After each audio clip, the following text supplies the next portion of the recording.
बहुत पुराने जमाने की बात है। एक राजा था। उसके महल में एक बहुत सुंदर बाग था। बाग में तरह तरह के फूलों के पौधे और अनेक प्रकार के मीठे फलों के पेड़ थे। लेकिन इस बाग में सबसे आश्चर्यजनक चीज थी, एक सेब का पेड़ था जिसमें सोने के सेब लगते थे। राजा ने इस पेड़ की देखभाल का खास इंतजाम कर रखा था। जब इसके फल पकते थे तो चौकीदार रात दिन पेड़ का पहरा दिया करते थे ताकि कोई सोने का सेब चुरा कर न ले जाए। लेकिन एक दिन की बात है कि बाग के माली ने जब सोने के सेबों को गिना तो उसमें से एक सेब गायब था। उसने दौड़कर राजा को खबर दी। राजा फौरन बाग में पहुंचा। उसे यह देखकर बड़ा आश्चर्य हुआ कि देखभाल का इतना पक्का इंतजाम होने पर भी एक सेब किसी ने चुरा लिया। उसने ऐलान किया कि कोई सोने के सेब को चुराने वाले चोर का पता देगा, उसे इनाम दिया जाएगा। सबसे बड़े राजकुमार ने राजा से कहा कि रात में वह पहरा देगा और चोर को पकड़ने की कोशिश करेगा। राजा ने उसको इसकी इजाजत दे दी। बड़ा राजकुमार रात में पहरा देने लगा, लेकिन 2 घंटे बाद ही उसे नींद आ गई और वह सो गया। सुबह उठकर जब उसने सेबों को गिना तो वह देखकर चकित रह गया कि रात भर में एक और सेब गायब हो गया था। इसके बाद दूसरी रात को मंझले राजकुमार ने पहरा देने का काम संभाला। उसे भी नींद आ गई और तीसरा सेब चोरी हो गया। राजा बहुत चिंतित था। दरबारियों की भी समझ में नहीं आ रहा था कि क्या किया जाए। सब लोग उदास बैठे थे कि इतने में सबसे छोटा राजकुमार आया और उसने कहा कि आज की रात मैं पहरा दूंगा और चोर को पकड़ूंगा। राजा इस राजकुमार से खुश नहीं रहता था। वह उसे मूर्ख भी मानता था। उसने उसे डांटते हुए कहा, तुम क्या समझते हो? क्या तुम्हें इसमें सफलता मिलेगी? तुमसे बड़े और तुमसे ज्यादा समझदार दोनों राजकुमार इस काम में असफल हो चुके हैं। तुम जाओ, अपना काम करो। लेकिन छोटा राजकुमार नहीं माना। उसने राजा से प्रार्थना की कि उसे एक मौका जरूर दिया जाए। अंत में राजा राजी की हो गया। राजकुमार रात में पहरा देने लगा। उसने तय किया कि वह किसी भी हालत में नहीं सोएगा और चोर को जरूर पकड़ेगा। जब आधी रात हुई और 12 बजे का आखिरी घंटा बजा तो राजकुमार ने देखा कि एक सुंदर सोने की चिड़िया कहीं से उड़ती हुई आई और सेब के पेड़ पर बैठ गई। उसने देखते देखते सोने का एक सेब तोड़कर अपनी चोंच में पकड़ लिया। राजकुमार ने फौरन निशाना साधकर तीर चला दिया, लेकिन तीर चिड़िया को नहीं लगा और वह पंख फड़फड़ाकर उड़ गई। हाँ, इतना अवश्य हुआ कि उसका एक सुनहरा पंख टूटकर जमीन पर आ गिरा। दूसरे दिन सुबह राजकुमार ने राजा को सारी बात बता दी और वह सोने का पंख उनके सामने रख दिया। पंख इतना सुंदर और इतना कीमती था कि राजा उसे देखता ही रह गया। उसने कहा, अगर उस चिड़िया का एक पंख इतना सुंदर है तो वह पूरी चिड़िया कितनी सुंदर होगी। मैं चाहता हूं कि उस चिड़िया को कोई पकड़ लाए। सबसे पहले बड़ा राजकुमार इस काम के लिए रवाना हुआ। चलते चलते वह एक जंगल में पहुंचा। वहां उसने एक लोमड़ी को एक पेड़ के नीचे आराम करते हुए देखा। राजकुमार ने मौका देखकर तीर अपने धनुष पर चढ़ा लिया। वह तीर छोड़ने ही जा रहा था कि लोमड़ी ने चिल्लाकर कहा, राजकुमार, मुझे मत मारो। पता है कि तुम सोने की चिड़िया की खोज में निकले हो। तुम मेरी राय मानो तो तुम्हारा काम जल्दी ही पूरा हो जाएगा। तुम इसी रास्ते से सीधे चले जाओ। शाम होने पर तुम एक गांव में पहुंचोगे। वहां तुम्हें आमने सामने 2 धर्मशाला मिलेंगी। एक धर्मशाला खूब सजी सजाई और सुंदर सी होगी, लेकिन तुम उसमें मत ठहरना। तुम उसके सामने वाली दूसरी धर्मशाला में ठहरना, जो बहुत मामूली और देखने में भी भद्दी सी होगी। ऐसा करने पर तुम्हारा काम आसानी से पूरा हो जाएगा। लोमड़ी का बात सुनकर राजकुमार को हंसी आ गई। उसने डांट कर कहा, भाग जा यहां से, मुझे तुम्हारी सलाह की जरूरत नहीं है। यह कहकर उसने तीर छोड़ दिया, लेकिन लोमड़ी बहुत चालाक थी। वह बचकर निकल भागी। राजकुमार आगे चलता गया। शाम को जब वह एक गांव में पहुंचा तो उसने देखा कि वहां सड़क के किनारे सचमुच 2 धर्मशाला थीं। उनमें से एक धर्मशाला खूब सजी सजाई थी और उसके अंदर से लोगों के नाचने गाने की आवाजें आ रही थीं। दूसरी धर्मशाला भद्दी सी थी और वहां अंधेरा घिरा हुआ था। राजकुमार सजी सजाई धर्मशाला में ठहर गया। थोड़ी देर में वह भूल गया कि वह असल में सोने की चिड़िया की खोज में निकला था। उधर जब काफी समय बीत गया और बड़ा राजकुमार नहीं लौटा तो मंझला राजकुमार सोने की चिड़िया की खोज में चल पड़ा। वह भी उसी तरह चलते चलते जंगल में पहुंचा तो वही लोमड़ी उसे भी मिली। इस राजकुमार ने भी लोमड़ी की बात पर कोई ध्यान नहीं दिया। जब वह शाम को उस गांव में पहुंचा तो बड़े राजकुमार की तरह सजी सजाई धर्मशाला में ठहरा। वहां के नाच रंग में मस्त होकर वह भी अपना काम भूल गया। यहाँ तक कि उसे घर लौटने की भी ध्यान न रही। अंत में सबसे छोटे राजकुमार ने राजा से कहा कि मैं सोने की चिड़िया की खोज में जाऊंगा। राजा को विश्वास था कि जब उससे बड़े दोनों राजकुमार इस काम में सफल नहीं हुए तो इसे और भी सफलता नहीं मिलेगी। लेकिन उसके जिद करने पर राजा ने उसे इजाजत दे दी। छोटा राजकुमार तैयार होकर सोने की चिड़िया की खोज में निकला। जंगल में उसे भी लोमड़ी मिली। राजकुमार ने लोमड़ी की बात को ध्यान से सुना और लोमड़ी से कहा, ठीक है, तुम जैसे कह रही हो मैं वैसा ही करूंगा। अब तुम जाओ, मैं तुम्हें नहीं मारूंगा। इस पर लोमड़ी खुश होकर बोली, तुम सबसे अच्छे लड़के मालूम होते हो। तुमने मेरी बात बात का मजाक नहीं उड़ाया और मुझ पर तीर नहीं चलाया। मैं तुमसे खुश हूं और तुम्हारी मदद करूंगी। आओ, तुम मेरी पूंछ पर बैठ जाओ, मैं तुम्हें उस धर्मशाला तक पहुंचा देती हूं। देखते देखते लोमड़ी की पूंछ काफी बड़ी हो गई और राजकुमार उस पर बैठ गया। उसके बैठते ही लोमड़ी हवा में उड़ने लगी और थोड़ी ही देर में मैदानों और पहाड़ों को पार करके उसी गांव में जा पहुंची। राजकुमार ने उसकी सलाह को मानकर छोटी और पुरानी धर्मशाला में ही डेरा डाल दिया। वह दूसरी सजी सजाई धर्मशाला से दूर ही रहा। दूसरे दिन सुबह उठकर जब वह आगे बढ़ा तो कुछ दूर चलने पर उसे वह लोमड़ी फिर से रास्ते में मिल गई।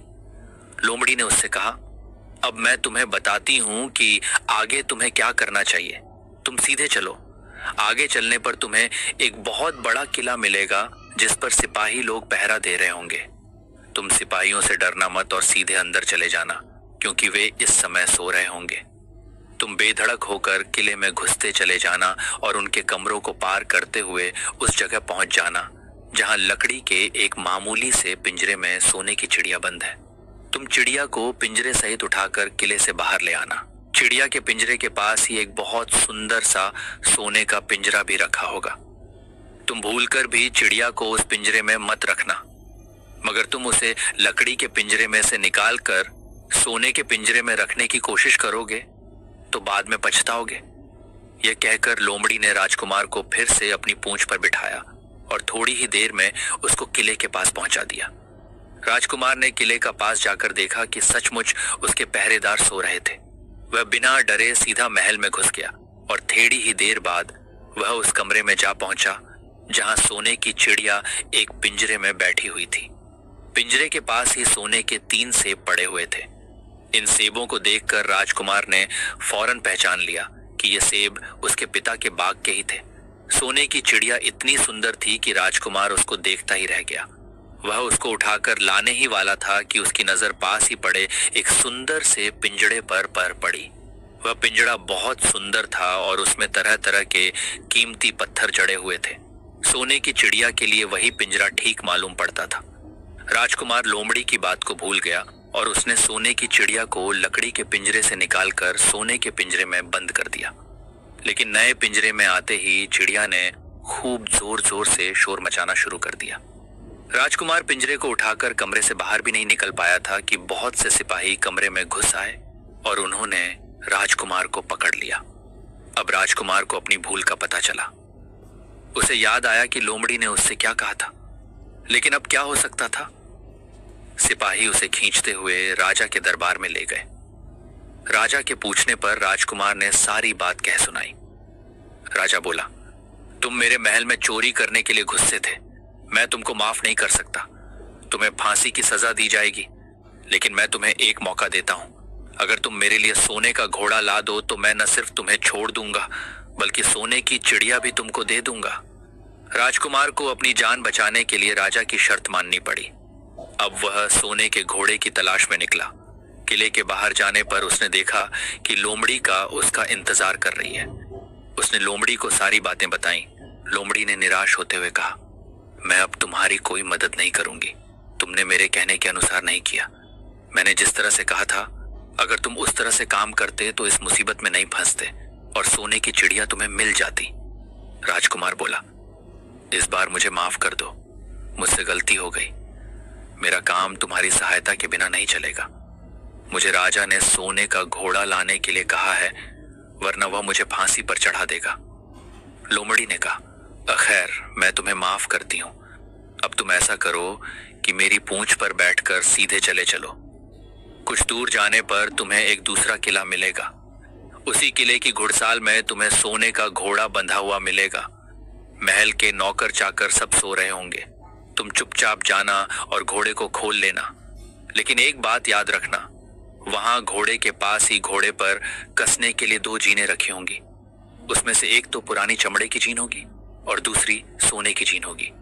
तुम सोने की जीन को छूना भी मत और उस घोड़े पर पुरानी चमड़े की जीन को कसकर सवार हो जाना और उसे दौड़ते हुए किले से बाहर चले आना। राजकुमार ने वादा किया कि वह ठीक ठीक वैसा ही करेगा।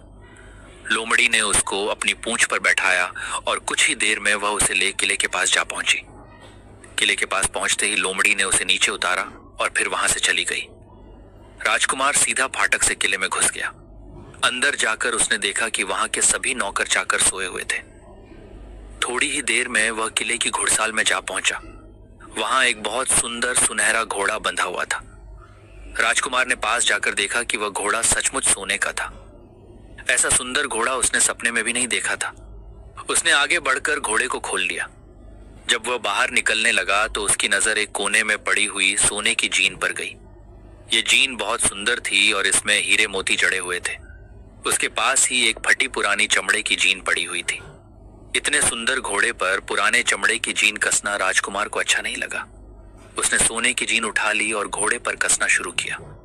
इतने में घोड़ा जोर से हिनहिना उठा। किले के नौकर चाकर जाग गए। थोड़ी ही देर में राजकुमार पकड़ लिया गया। राजकुमार को सिपाहियों ने हाथ बांधकर अपने राजा के सामने पेश किया। राजा ने सारी बातें सुनकर कहा, तुमने मेरे घोड़े को चुराने की कोशिश की है, इसलिए तुम्हें फांसी की सजा दी जाएगी। लेकिन अगर तुम मेरा एक काम कर दो तो मैं तुम्हें छोड़ सकता हूं। यहां से कुछ ही दूर एक सोने का महल है और उसमें बहुत सुंदर राजकुमारी रहती है।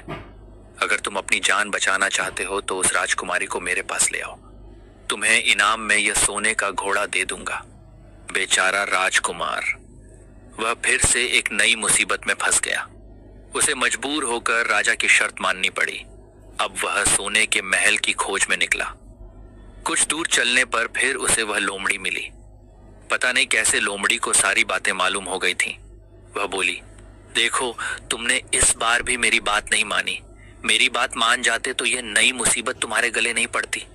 खैर, मुझे तुम पर दया आ रही है, मैं तुम्हारी मदद करूंगी। चलो, मैं तुमको सोने के महल के पास पहुंचाए देती हूं। तुम महल के बाहर ही कहीं पीछे छिपे रहना।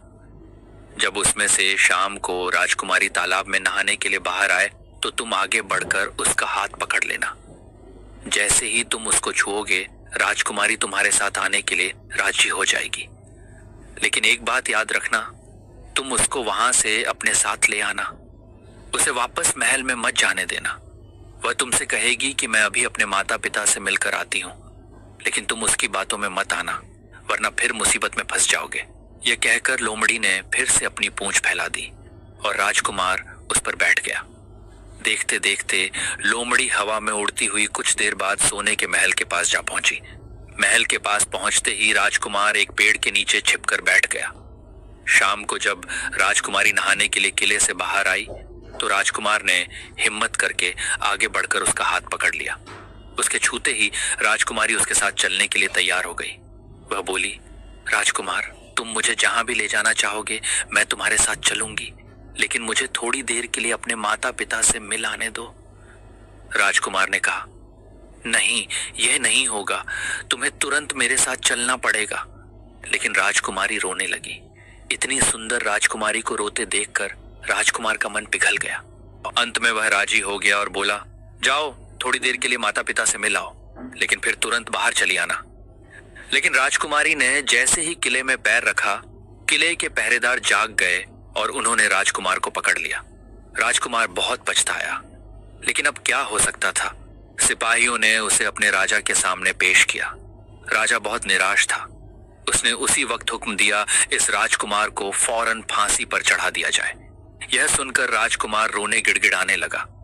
इस पर राजा ने थोड़ी देर विचार करने के बाद कहा, मैं अपनी आज्ञा वापस नहीं ले सकता, लेकिन अगर तुम मेरा एक काम कर दो तो तुम्हारी जान बच सकती है। हमारे किले के ठीक सामने ये जो बड़ा पहाड़ है, इसके कारण हमारे किले की सुंदरता नष्ट होती है।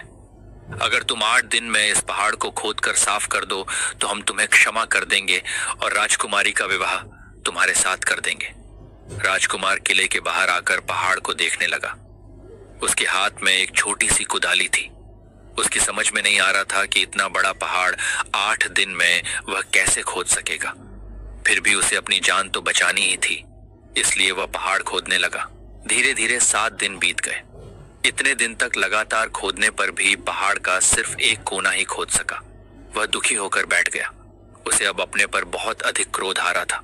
वह मन में कहने लगा कि अगर मैंने लोमड़ी की बात मान ली होती तो कितना अच्छा होता। लोमड़ी ने मुझको हर बार ठीक सलाह दी और मैं हर बार उसका कहना न मानकर नई से नई मुसीबत में फंस जाता हूँ। राजकुमार इस तरह सिर झुकाए बैठा था कि अचानक उसे अपने पैरों के पास लोमड़ी की पूंछ हिलती दिखाई दी। उसने नजर उठाकर देखा, सचमुच वही लोमड़ी खड़ी थी। लोमड़ी ने मुस्कुराते हुए कहा, क्यों, क्या हाल है? इस बार तो तुम्हारी मदद करने की मेरी जरा भी इच्छा नहीं थी, लेकिन मैं 7 दिन से तुमको पहाड़ खोदते हुए देख रही हूँ। मुझे दया आ गई और मैं तुम्हारी मदद के लिए चली आई। जाओ, तुम बहुत थक गए हो, सो जाओ। मैं थोड़ी ही देर में तुम्हारा काम पूरा कर दूंगी। इस बार राजकुमार ने तय कर लिया था कि अब वह लोमड़ी जिस तरह कहेगी वह उसी तरह करेगा। वह चुपचाप उठकर एक तरफ सोने चला गया। थोड़ी ही देर में उसे नींद आ गई। सुबह जब वह सोकर उठा तो उसे अपनी आंखों पर विश्वास नहीं हो रहा था। वहां कहीं भी पहाड़ का नाम नहीं था और महल का सुंदर दृश्य दिखाई दे रहा था। राजकुमार सीधा राजा के पास पहुंचा। राजा उसके काम पर बहुत खुश था। उसने तुरंत अपने वादे के अनुसार राजकुमारी के साथ उसका विवाह कर दिया। जब राजकुमार उस सुंदर राजकुमारी के साथ कुछ दूर चला तो उसे रास्ते में फिर वही लोमड़ी मिली। लोमड़ी बोली, बधाई हो राजकुमार। राजकुमारी के साथ तुम्हें देखकर मुझे बड़ी खुशी हो रही है, लेकिन अब तुम्हें सोने का घोड़ा और सोने की चिड़िया भी प्राप्त करनी चाहिए, क्योंकि वे दोनों चीजें तुम्हारे ही लायक हैं और तुम उन्हें आसानी से प्राप्त कर सकते हो। लेकिन भला मुझे सोने का घोड़ा और सोने की चिड़िया कैसे मिल सकती है?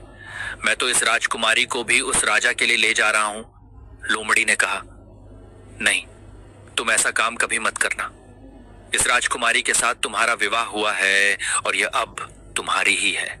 अगर तुम मेरे कहने के अनुसार काम करो तो तुम्हें सोने का घोड़ा और सोने की चिड़िया भी मिल सकती है। तुम पहले इस राजकुमारी को लेकर सोने के घोड़े वाले राजा के पास जाओ। राजा खुश होकर तुमको सोने का घोड़ा दे देगा। तुम घोड़े पर सवार हो जाना और सवार होकर सबसे विदा लेना। राजकुमारी से तुम सबसे बाद में विदा लेना। जैसे ही तुम राजकुमारी के पास पहुंचो, तुम उसे हाथ से पकड़कर घोड़े के ऊपर खींच लेना और घोड़े को दौड़ा देना।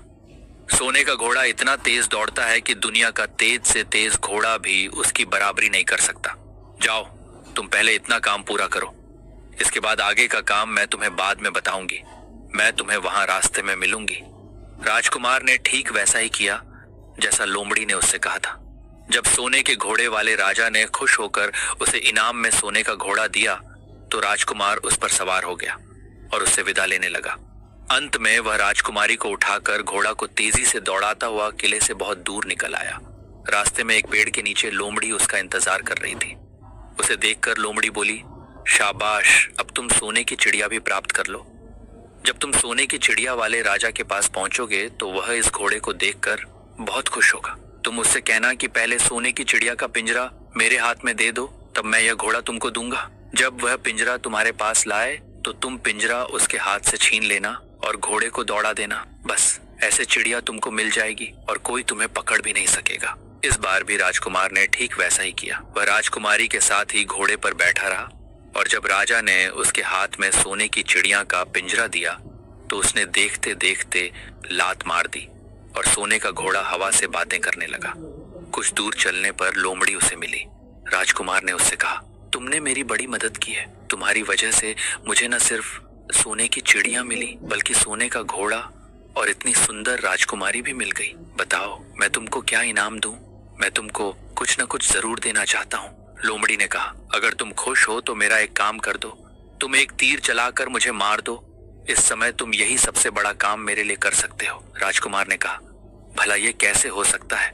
तुमने मेरी इतनी मदद की और मैं बदले में तुम्हें मार दूं? मुझसे ये नहीं होगा। यह सुनकर लोमड़ी बड़ी दुखी हुई और बोली, अगर तुम मेरा यह काम नहीं कर सकते तो फिर ठीक है, जाओ। लेकिन मैं तुम्हारी भलाई के लिए ही कह रही हूँ कि तुम 2 बातें जरूर याद रखना। एक तो तुम किसी कुएं की दीवार पर मत बैठना और दूसरे तुम ऐसे लोगों के लिए धन मत खर्च करना जिन्हें फांसी मिलने वाली हो। राजकुमार बोला, भाई तुम भी अजीब हो। तुम्हारी बातें मेरी समझ में ही नहीं आती। भला मैं कभी कुएं की दीवार पर क्यों बैठूंगा और ऐसे आदमियों पर धन क्यों खर्च करूंगा जिनको फांसी दी जाने वाली हो। लेकिन लोमड़ी ने उसकी बात का कोई जवाब नहीं दिया और अलविदा कहकर वहां से चली गई। राजकुमार सोने का घोड़ा दौड़ता हुआ आगे बढ़ा। राजकुमारी उसके साथ ही बैठी हुई थी और सोने की चिड़िया का पिंजरा उसके हाथ में था। कुछ ही देर में राजकुमार उस छोटे गांव में जा पहुंचा जिसमें वे दोनों धर्मशाला थी। गांव के लोग और खास तौर से बच्चे उसको देखने के लिए बाहर निकल आए। सोने के घोड़े पर इतने सुंदर राजकुमार के साथ बैठी एक राजकुमारी को देखकर सभी लोग चकित थे। इतने में राजकुमार ने देखा कि गांव के बगीचे में एक जगह बेहद से लोग जमा हैं और कुछ शोर हो रहा है। राजकुमार के पूछने पर लोगों ने बताया कि वहां 2 आदमियों को फांसी देने की तैयारी हो रही है। राजकुमार उधर ही चल पड़ा। वहां पहुंचने पर उसने पहचान लिया कि जिन आदमियों को फांसी दी जाने वाली थी वे और कोई नहीं बल्कि उसके ही भाई थे। वे लोग तब से उसी सजी सजाई धर्मशाला में रह रहे थे और तरह तरह के बुरे काम करते थे। वे जुआ भी खेलते थे और जुए में बहुत सा धन हार चुके थे। उन्होंने लोगों से बहुत सा रुपया भी उधार लिया था। इन्हीं सब बातों से चिढ़कर अब गांव वाले उन्हें फांसी पर चढ़ाने जा रहे थे। राजकुमार भला यह कैसे होने देता। उसने लोगों से कहा कि मुझसे रुपया ले लो और इन लोगों को छोड़ दो। उसके बहुत कहने सुनने पर लोग राजी हो गए और उन्होंने उन दोनों आदमियों को रिहा कर दिया। राजकुमार अपने भाइयों को छुड़ाकर आगे चला। कुछ दूर चलने पर जंगल में उन्हें एक कुआं दिखाई दिया। इस पर राजकुमार के कुछ देर कुएं के पास आराम करते हैं। वहां ठंडा पानी पीने के बाद हम लोग आगे चलेंगे। राजकुमार राजी हो गया। अब तक वह यह भी भूल चुका था कि लोमड़ी ने विदा होते समय उससे क्या कहा था। वह घोड़े से उतरकर कुएं की दीवार पर बैठ गया और आराम करने लगा। उसके दोनों भाइयों ने मौका देखकर उसे कुएं में धकेल दिया। इसके बाद उन्होंने घोड़े पर राजकुमारी को डाला और सोने की चिड़िया का पिंजरा उठाया और वहां से चलते बने। कुछ ही देर में वे लोग अपने राज्य में लौट आए। घर लौटकर उन्होंने राजा से कहा, हम लोग सोने की चिड़िया को पकड़ लाए हैं। इसी चिड़िया ने हमारे बाग में से सोने के सेब चुराए थे। इसके साथ ही हम एक ये सोने का घोड़ा और राजकुमारी भी लाए हैं। राजा बहुत खुश हुआ। सारे राज्य के लोग खुशियां मनाने लगे, लेकिन राजकुमारी खुश नहीं थी। वह बराबर रोती रहती थी। उसने खाना पीना छोड़ दिया। यही नहीं, घोड़े ने भी दाना पानी बंद कर दिया और सोने की चिड़िया भी उदास रहने लगी। राजा ने बहुत कोशिश की, लेकिन न तो वह राजकुमारी खुश है और न सोने के घोड़ा और सोने की चिड़िया ने दाना खाना शुरू किया। उधर छोटा राजकुमार कुएं में गिर गया था, लेकिन वह मरा नहीं। कुआं बहुत गहरा था, लेकिन उसमें पानी बहुत थोड़ा था। वह कुएं में बैठा बैठा अपने भाग्य को कोसता रहा। अब उसे फिर उसी लोमड़ी की याद आई और वह पछताने लगा कि अगर मैंने उसका कहना मान लिया होता तो मैं मुसीबत में न फंसता। राजकुमार ने जैसे ही लोमड़ी को याद किया, लोमड़ी न मालूम कैसे कुएं के मुंह पर आ पहुंची और बोली, देखो राजकुमार, मैंने पहले ही तुम्हें समझाया था कि किसी कुएं की दीवार पर मत बैठना और ऐसे आदमियों की मदद मत करना जिन्हें फांसी दी जाने वाली हो, लेकिन तुम नहीं माने। खैर चलो, अब आखिरी बार मैं फिर तुम्हारी मदद कर देती हूँ। लो, मेरी पूंछ पकड़कर कुएं से बाहर निकल जाओ। यह कहकर लोमड़ी ने अपनी पूंछ कुएं में लटका दी। देखते देखते पूंछ इतनी लंबी हो गई कि कुएं के पेंदे में पड़े राजकुमार के पास तक जा पहुंची। राजकुमार उसे पकड़कर कुएं से बाहर निकल आया। लोमड़ी ने उससे कहा, जाओ, अब तुम अपने घर जाओ, लेकिन जरा होशियार रहना। तुम्हारे भाई तुम्हारी जान के दुश्मन हैं। वे लोग जरूर तुमको ढूंढ रहे होंगे। राजकुमार घर की ओर चल पड़ा। अपने राज में पहुंचने पर उसे एक भिखारी मिला। भिखारी को उसने अपने सुंदर कपड़े दान में दे दिए और उनके भद्दे पुराने कपड़े पहन लिए। इस तरह भेष बदलकर वह अपने किले में पहुंचा। वहां उसके पहुंचने पर एक बड़ी आश्चर्यजनक बात आई। सोने का घोड़ा खुशी से हिनहिनाने लगा और दाना खाने लगा। सोने की चिड़िया भी अपने पिंजरे में खुशी से फुदकने लगी और गाना गाने लगी। राजकुमारी ने अपने आंसू पोंछ डाले और वह भी खुश दिखाई देने लगी। लेकिन राजा की समझ में कुछ नहीं आया। उसने राजकुमारी से इसका कारण पूछा तो वह बोली, मैंने तो पहले ही आपको सारी कहानी बता दी थी। आपके बड़े और मंझले राजकुमार ने छोटे राजकुमार के साथ धोखा किया है। इन्होंने आपको भी धोखा दिया है, लेकिन अब आपका छोटा राजकुमार यहाँ पर आ पहुंचा है, इसीलिए मुझे बेहद खुशी हो रही है। उसी के साथ मेरी शादी हुई है और मैं उसके साथ ही सुखी रह सकती हूँ। फिर उसने मैले कुचैले कपड़े पहने एक आदमी की ओर इशारा करते हुए कहा, वह रहा आपका छोटा राजकुमार। राजा ने भी अपने छोटे लड़के को पहचान लिया। अब राजा ने अपने छोटे बेटे के बारे में अपने विचार बदल दिए। अब वह उसको बहुत समझदार और बहादुर मानने लगा और उससे बहुत अधिक प्यार करने लगा। उसने उसको राजगद्दी पर बिठाने का निश्चय किया। बड़े और मंझले राजकुमार ने अपने छोटे भाई को ही धोखा नहीं दिया था, बल्कि राजा को भी धोखा दिया था। इससे राजा उनसे बहुत नाराज था। उसने उन दोनों को अपने राज्य से निकलवा दिया। इसके बाद बड़ी धूमधाम के साथ राजकुमारी के साथ राजकुमार का विवाह हुआ और दोनों खुशी से रहने लगे। लेकिन राजकुमार उस लोमड़ी को नहीं भूला था जिसने उसकी सहायता की थी। एक दिन समय निकालकर वह जंगल में उस लोमड़ी की खोज में निकला। बहुत ढूंढने के बाद एक पेड़ के खोखले भाग में उसने उस लोमड़ी को चुपचाप बैठे हुए देखा। लोमड़ी बहुत उदास थी और पहले से बहुत ज्यादा दुबली भी हो गई थी। राजकुमार को देखते ही लोमड़ी ने उसे पहचान लिया और कहा, कहो राजकुमार, आज इधर कैसे आना हुआ? राजकुमार ने कहा, मैं आज तुम्हें ही ढूंढने के लिए आया हूं। चलो मेरे बाग में आराम से रहना, वहां तुम्हें किसी तरह की तकलीफ नहीं होगी। यहाँ तो जंगल में तुम्हें खाने पीने की तकलीफ होती होगी और जंगली जानवरों और शिकारियों का डर बना रहता होगा। लोमड़ी ने कहा, नहीं राजकुमार, मैं यहाँ ठीक हूँ, और भला अब तुम्हें मेरे दुहक से क्या लेना देना? तुम्हारा काम निकल गया, अब तुम खुशी से अपने राज में रहो। राजकुमार बोला, नहीं, तुमने मेरा बड़ा उपकार किया है, मैं तुम्हें इनाम देना चाहता हूँ और अपने साथ ही रखना चाहता हूँ। राजकुमारी भी बहुत खुश होगी, वह भी तुमसे मिलना चाहती है। लोमड़ी बोली, अगर तुम सचमुच मुझे इनाम देना चाहते हो तो मेरा एक काम कर दो। मैंने तुमसे पहले भी कहा था कि तुम तीर चलाकर मुझे मार दो, इसी से मेरा लाभ होगा। असल में एक जादूगर ने मुझ पर जादू कर रखा है। मैं लोमड़ी नहीं हूं, मुझे उसके जादू के प्रभाव से लोमड़ी के रूप में रहना पड़ रहा है। मैं तो उसी देश का राजकुमार हूं जहां की राजकुमारी से तुम्हारा विवाह हुआ है। असल में वह राजकुमारी मेरी छोटी बहन है। अगर तुम तीर चलाकर मुझे मार दोगे तो इस जादू से मुझे मुक्ति मिल जाएगी और मैं फिर अपने देश लौट सकूंगा। राजकुमार को यह सुनकर बड़ा आश्चर्य हुआ। उसने फौरन अपने धनुष पर तीर चढ़ाया और लोमड़ी की ओर छोड़ दिया। तीर के लगते ही लोमड़ी मर गई और उसमें से एक सुंदर सा राजकुमार निकल आया। फिर दोनों राजकुमार आपस में गले मिले। इसके बाद दोनों राजकुमार वापस महल में लौट आए। वहां राजकुमारी अपने भाई से मिलकर बहुत खुश हुई।